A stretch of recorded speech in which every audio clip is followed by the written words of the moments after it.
పిల్లలకు చదువు నేర్పే ముందు ఇంద్రియ నిగ్రహాన్ని, మనో నిగ్రహాన్ని నేర్పండి. తమను తాము నిగ్రహించుకోగలిగే వారికి లోకంలో అసాధ్యమైనదంటూ ఏదీ ఉండదు. నిగ్రహం వస్తే అన్నీ అవే వస్తాయి. ఏ ఒక్కరోజైనా నీకు సమస్యలు ఎదురు కాలేదు అంటే నువ్వు తప్పు మార్గంలో ప్రయాణిస్తున్నావని అర్థం చేసుకో.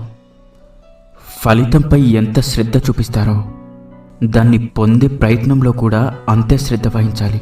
ఒక్క క్షణం సహనం కొండంత ప్రమాదాన్ని దూరం చేస్తే, ఒక్క క్షణం అసహనం మొత్తం జీవితాన్ని నాశనం చేస్తుంది. తనను తాను తక్కువగా చూసుకోవడం అన్ని ఇతర బలహీనతల కంటే అతిపెద్ద బలహీనత.